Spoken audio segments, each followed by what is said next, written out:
Budget సమావేశాల్లోనే అవిశ్వాస అస్త్రాన్ని సంధించేందుకు BRS సిద్ధమవుతున్నట్లు సమాచారం. సరైన ఆధారాలు లేవంటూ 10 మంది రెబెల్ ఎమ్మెల్యేల అనర్హత పిటిషన్లను స్పీకర్ గడ్డం ప్రసాద్ కొట్టివేశారు. దీంతో ఆయన తీరుపై గులాబీ దళం గురుకుంది. పార్లమెంటులో రాహుల్ సంధించిన అస్త్రాన్ని శాసనసభలో ప్రయోగించేందుకు కార్ పార్టీ సన్నద్ధమవుతోంది. అదే జరిగితే అసెంబ్లీ సెషన్స్ మరింత ఉత్కంఠ కలిగించనున్నాయి. రైట్, అసెంబ్లీలో జరుగుతున్నటువంటి యుద్ధంపైనే ఇవాళ మన డిబేట్లో కూడా మాట్లాడదాం. డిబేట్లో పార్టిసిపేట్ చేస్తున్నారు కాంగ్రెస్ అధికార ప్రతినిధి మధ్య గారు అండ్ బీఆర్ఎస్ నాయకులు దూదిమెట్ల బాలరాజు గారు. నమస్కారం అండి ఇద్దరికి. నమస్తే. రైట్, శ్రీనివాస్ రెడ్డి గారు, మీ ప్రభుత్వం కొలుదీరి 2.5 ఏళ్లు దాటుతోంది. ఇవాళ గవర్నర్ ప్రసంగంలో మీరు చెప్పినవన్నీ కూడా శుద్ధ అబద్ధాలు, ఆయనకి తప్పుడు డేటా ఇచ్చి ఆయనకి చదివించారు అని చెప్పేసి చాలా విమర్శలు చేస్తున్నాయి ప్రతిపక్షాలు. అసలు స్కీమ్స్ గురించి మీరు ప్రజలకు చేస్తున్నటువంటి వాటి గురించి కాకుండా అన్ని స్కాములు అందులో పొందుపరిచారు అనేది ప్రధానమైనటువంటి విమర్శ.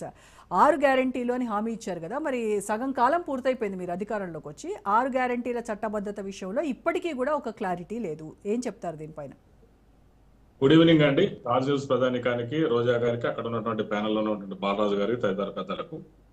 గవర్నర్ గారు శివప్రసాద్ శుక్లా గారు చాలా స్పష్టంగా కొద్దిసేపు తెలుగులో కూడా చెప్పారు. తర్వాత మరి పూర్తిగా మాట్లాడటం జరిగింది. మనం అందరం కూడా లైవ్ లో చూసాము. గవర్నర్ గారు చెప్పిన దాన్ని కూడా మనం శుద్ధ తప్పు అంటే, రాజ్యాంగబద్ధ సంస్థ కదండి గవర్నర్ ఆఫీసు. ఆయనకి ఏం అవసరం? ఒక పోనీ ఆయన కాంగ్రెస్ పార్టీ పంపించిన గవర్నర్ కూడా కాదుగా, కేంద్రంలో బీజేపీ అధికారంలో ఉందిగా రోజా గారు. మరి ఆయన గవర్నర్ గారు సాక్షాత్తు రాష్ట్ర గవర్నర్ గారు శాసన మండలి శాసనసభలో సంయుక్త సమావేశం ఏర్పాటు చేసి ఆయన చాలా స్పష్టంగా కాంగ్రెస్ పార్టీ ఈ 2 సంవత్సరాల 2 నెలల కాలంలో ఏం జరిగిందో ఆయన స్పష్టంగా వివరించి చెప్పారు. మరి గ్రీన్ ఫీల్డ్ హైవే కూడా ఫ్యూచర్ సిటీ నుంచి బందర్ వరకు ఉంటుందని కూడా చెప్పడం జరిగింది. మరి గ్లోబల్ సమ్మిట్ లో 5,72,000 కోట్ల రూపాయలు సమీకరించడం చేయడం కూడా చెప్పడం జరిగింది. అదేవిధంగా $3 ట్రిలియన్ ఆర్థిక వ్యవస్థ దిశగా 2040 నాటికి తెలంగాణ ఎకనామీ దూసుకుపోవాలని, అదేవిధంగా తెలంగాణను మరి దేశంలో కాకుండా నేషనల్ లెవెల్, ఇంటర్నేషనల్ లో గ్లోబల్ హబ్ గా ఏర్పాటు చేయాలని కూడా మరి గవర్నర్ గారు స్పష్టంగా చెప్పడం జరిగింది.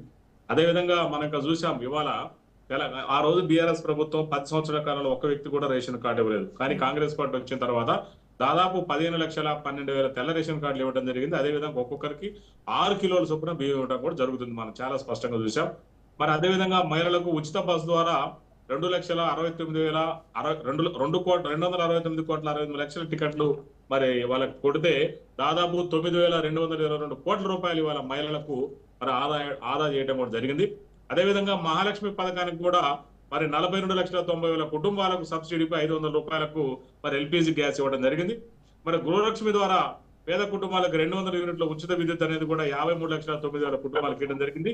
ఇవన్నీ కూడా అంటే చాలా స్పష్టంగా డేటాతో సహా చెప్తారు. నేను ఏదో నా సొంతంగా చెప్పింది కాదు, ఇది గవర్నర్ గారి ప్రసంగంలోనే అంశాలను నేను ఇవాళ మీ దృష్టికి తీసుకురావాలని న్యూస్ ప్రధానికి తెలియజేస్తున్నా. అంటే ప్రసంగం ప్రతులు కాంగ్రెస్ పార్టీ ఇచ్చినవే కదా, మీరు రాసి ఇచ్చినవే ఆయన చదివారు అనేది వాళ్ళ అంటే ఒక గవర్నర్ కి సాక్షాత్తు అబద్ధాలు రాసేది ఇవ్వలేం కదా మేడం. ఇప్పుడు గవర్నర్ కి ఇచ్చామని అదంటికి ఇచ్చింది. అది ఒక ప్రభుత్వము ఒక రాజ్యాంగబద్ధ సంస్థ నుండి గవర్నర్ గారికి ఇచ్చారు అంటే ఒక అదంటిక్. అది అంటే ఊరికనే మేము 10 లక్షల మందికి గ్యాస్ ఇచ్చి 10 లక్షలను లేకపోతే గ్యాస్ సిలిండర్ ఇవన్నీ అబద్ధాలు తప్పులతో కదా గవర్నర్ తోటి ఇవ్వలేం కదా. అంటే డేటా కదా, వెరిఫై చేసుకోవచ్చు కదా. ఇవాళ పబ్లిక్ డొమైన్ ఉంది కదా మేడం, మనం అన్ని ఆలోచించుకోవచ్చు. ఇవాళ ఏది సీక్రెట్ లేదు కదా.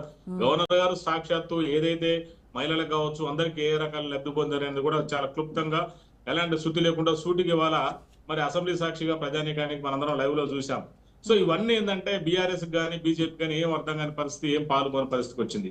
విమర్శించాలి కాబట్టి విమర్శించడం. మీరు ఒకటి గమనించండి, రాజ్యసభ ప్రధానికం కూడా ఎంతసేపటికి నేను ఫస్ట్ నుంచి చూస్తాను, మా కాంగ్రెస్ పార్టీ ప్రభుత్వం వచ్చిన కానించి 100 రోజుల నుంచి మీరు స్కీములు అమలు చేయట్లేదు, స్కీములు అమలు, ఇదే మాట పాడిందే పాడరు అన్నట్టుగా. అరే ప్రజానికాన్ని అర్థం చేసుకుంది, వాళ్ళ బడ్జెట్ ఏ విధంగా ఉంది, ఎట్లా సపోర్ట్ చేయట్లేదని ప్రజానికం అర్థం చేసుకున్నది.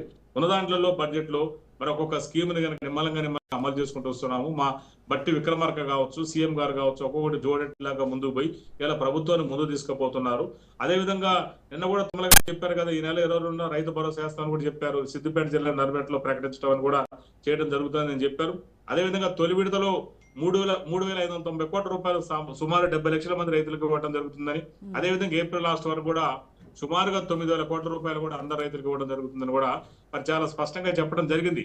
సో ఇవన్నీ ఏంటంటే ఒక్కొక్కటి స్టెప్ బై స్టెప్ గా మేము చేసుకుంటూ వస్తున్నాము. ఏదైతే మీరు చేసినటువంటి ఆర్థిక విధ్వంసం ఉందో, మీరు ఊరికే మాట్లాడితే మీరు ఊరికే స్కీములు అమలు చేయాలని చెప్తున్నారు. మరి మీరు చేసిన 10 సంవత్సరాల ఆర్థిక విధ్వంసం సంగతి ఏంటి? కోట్ల రూపాయల కుంభకోణం సంగతి ఏంటి, అవన్నీ ప్రజలకు అర్థమైపోయినాయి. ఒక్కొక్క స్కీమ్ ని మేము తెలివిగా ఉన్నటువంటి బడ్జెట్ ని దృష్టిలో పెట్టుకొని చాలా స్పష్టంగా ప్రజలకు అమలు చేయడం జరుగుతుంది.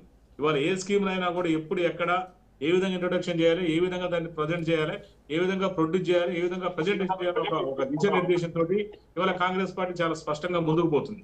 ఇవాళ అసెంబ్లీలో వచ్చింది కాబట్టి మేము దాని కూడా స్కీమ్ పెట్టాం కదండి. పథకాల అభివృద్ధి కార్యక్రమాలు ప్రజల వద్దకు తీసుకెళ్లే కార్యక్రమం, ప్రజాపాలన ప్రగతి ప్రణాళికని ఒక 99 రోజుల ప్రోగ్రామ్ కూడా మరి మొన్న నుంచి నడుస్తుంది, డిజైన్ చేయడం జరిగింది. సో ఇదేంటంటే ఇది దాదాపు ఒక 99 రోజుల పాటు ప్రజల వద్దకే డైరెక్ట్ పోయి కాంగ్రెస్ పార్టీ ఏం చేసింది, ప్రభుత్వం ఏం చేసింది అని ఒక అఫీషియల్ ప్రోగ్రామ్ ఇది. అంటే ఊరికనే కాకుండా ప్రతి డిపార్ట్మెంట్ కు ఒక నోడల్ ఆఫీసర్ నియమించేసి తూచా తప్పకుండా ఏం జరుగుతుంది అనేది కూడా చాలా క్లీన్ గా అందరికి తెలియజేసేటట్టు చేయడం కూడా జరుగుతుంది.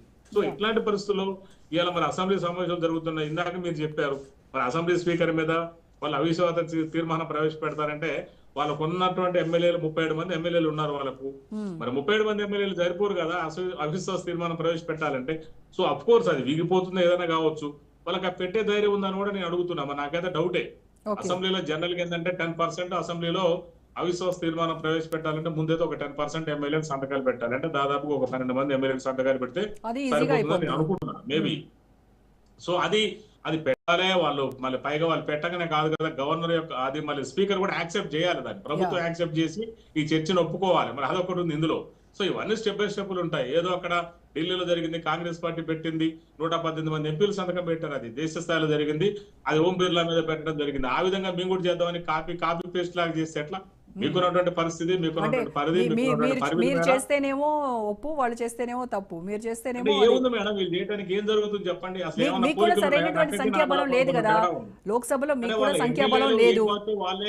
వాళ్ళ ఎమ్మెల్యేలు ఏ పార్టీ వాళ్ళకే క్లారిటీ లేదు. వాళ్ళ దగ్గర నుంచి 5% శాలరీ కట్ చేయించుకుంటారు, మా ఎమ్మెల్యేలు కాదని గవర్నర్ దగ్గర కేసులు పెడతారు. మరి అదే టెక్నికల్ పాయింట్ మన జరిగింది. దాదాపు 55 పేజీల టెక్నికల్ పాయింట్లు ఏంటి? ఒక అడ్వకేట్ చెప్పాలంటే టెక్నికల్ పాయింట్ల మీదనే కదండి ఎగిరిపోయింది. మెరిట్స్ ఏం చూస్తుంది కోర్టు? ఏంది గవర్నర్ అనేది క్వాసి జ్యుడిషియల్ వ్యవస్థ. 178 ఆర్టికల్ ప్రకారం స్పీకర్ అనేవారు 178 ఆర్టికల్ ప్రకారం ఆయనకు క్వాసి జ్యుడిషియల్ పవర్ ఉంటుంది. దాని ప్రకారం ఆయన డిసిజన్ తీసుకుంటారు.